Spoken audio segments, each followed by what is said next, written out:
त्योहारों की सीजन शुरू हो रही है तो सिर्फ घर की दो चीजों से और कम खर्च में बनाए पीनट कतली। इसका टेस्ट बिल्कुल काजू कतली जैसा आता है और वो बनाने में बहुत मेहनत भी नहीं होती है और इसको तोड़ने पर भी आप देख सकते हो ये कितनी है वो सॉफ्ट है, कितनी अच्छी है। छोटे से लेके बड़े सभी को बहुत ही पसंद आएगी, तो आप भी एक बार इसे जरूर ट्राई कीजिए। तो चलो फटाफट से बनाते हैं पीनट कतली।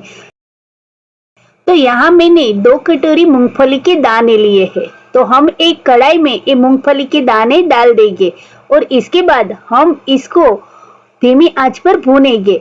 अब देख सकते हो कि मैंने आंच को धीमा रखा है और 4 से 5 मिनट के लिए आप धीमी आंच पर भूनेंगे तो ये है गरम हो जाएगी और हाथ से आप इस तरह से मसलेंगे तो इसका छिलका है वो निकल जाएगा। तो हमें ऊपर से इसको जलाना नहीं है और बिना जलाए इसका छिलका है वो आसानी से निकल जाए, इतनी धीमी आंच पर हमें इसको 4 से 5 मिनट के लिए भूनना है। इसके बाद हमें इसको एक थाली में निकाल देंगे और थोड़ी देर के लिए इसको ठंडा होने देंगे। इसके बाद आप देख सकते हो हाथों से आप इस तरह से मसलेंगे तो इसका छिलका है वो आसानी से निकल जाता है। तो मैंने सारे छिलके को इसी तरह से निकाल दिया है।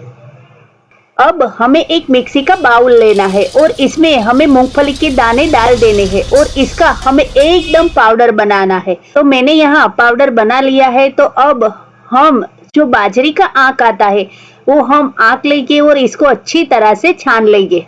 मूंगफली में ऑयल का भाग होता है तो आप मिक्सी को उल्टा करके या फिर रुक रुक कर चलाए तो इससे है वो ऑयल है वो एकदम निकल नहीं जाएगा और चिकना नहीं होगा, वरना ये एकदम चिकना हो जाता है तो अच्छी तरह से पाउडर फॉर्म में नहीं होता है। तो छान के बाद आप देख सकते हो कि एकदम ये पाउडर फॉर्म में हो गया है। तो अब हमें यहाँ चाशनी लेनी है। तो हमें 2 कटोरी मूंगफली के दाने लिए हैं तो हमें 1 कटोरी यहाँ चीनी लेंगे और 1 कटोरी से थोड़ा कम हम इसमें पानी लेंगे और इसको हम धीमी आंच पर रख देंगे। एक तार की चाशनी में बहुत ज्यादा समय नहीं लगता है, 3 से 4 मिनट में चाशनी तैयार हो जाती है। तो थोड़ी देर के बाद हम इसमें डालेंगे इलायची पाउडर। इलायची पाउडर डालना ऑप्शनल है, लेकिन आप इसमें डालते हैं तो इसका स्वाद है वो बहुत ही बढ़िया आता है। चाशनी चेक करने के लिए जब चीनी पिघल जाए इसके बाद आप देख सकते हो कि आप हाथों में इस तरह से आप चाशनी लेंगे तो इस तरह का 1 से 1.5 तार होगा तो हमारी चाशनी है वो बिल्कुल परफेक्ट है। और अगर तार नहीं होता है तो थोड़ी देर के लिए आप 2 से 3 मिनट के लिए इस तरह से आप धीमी आंच पर उबालिए। तो यहाँ मुझे इस तरह की चाशनी चाहिए तो इसी स्टेप पर हम मूंगफली का पाउडर डाल देंगे। इसके बाद हमें इसको धीमी आंच पर पकाना है जब तक ये थोड़ा तरह का गाढ़ा ना हो जाए, तब तक हमें इसको पकाना है और हमें इसको हिलाते ही रहना है और आंच को हमें कम ही रखना है। तो यहाँ आप देख सकते हो कि 3 से 4 मिनट मैंने इसको हिलाया तो इसका जो फॉर्म है वो थोड़ा गाढ़ा हो गया है। तो इसके बाद हमें इसमें डालना है 1 चम्मच घी और जब ये इस तरह का फॉर्म में आ जाए इसके बाद हमें गैस के स्टोव को बंद कर देना है। यहाँ मैंने एक प्लास्टिक लिया है और प्लास्टिक में हमें थोड़ा सा घी लगा देना है। कढ़ाई में से हमें सारा जो हमारा मूंगफली का जो हमने बनाया है मिक्सचर इसी में हमें डाल देना है और घी लगाने की वजह से ये प्लास्टिक बैग में लगेगा नहीं, यानी कि चिपकेगा नहीं। तो हम इसे इस तरह से थोड़ी देर के लिए मसलेंगे। थोड़ी देर मसलने के बाद आप देख सकते हो कि एकदम एक इस तरह का सिल्की फॉर्म में, जिस तरह की काजू कतली आती है बिल्कुल इस तरह का फॉर्म में आ गया है।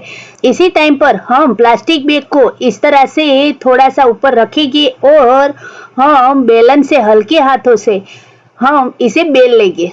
सभी साइड से हम इस तरह से बेल लेंगे और इसे थोड़ी देर के लिए हम ठंडा होने देंगे।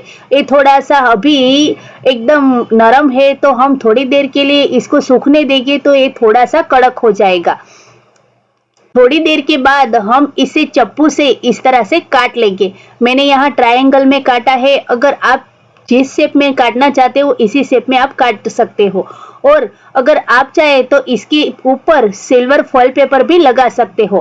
तो बिल्कुल ये बाजार जैसी कतली लगेगी तो अगर घर में त्योहार हो या फिर कुछ मीठा खाने का मन हो तो इस तरह से सिर्फ 2 चीजों में और कम खर्चे में इस तरह से पीनट कतरी जरूर बनाएं। इसका टेस्ट है वो काजू कतली जैसा आता है और बड़े से लेके छोटे सभी को बहुत ही पसंद आएगी। तो आप भी एक बार जरूर ट्राई कीजिएगा और अपना अभिप्राय कमेंट बॉक्स में करना बिल्कुल मत भूलिएगा कि आपको ये पीनट कतली कैसी लगी।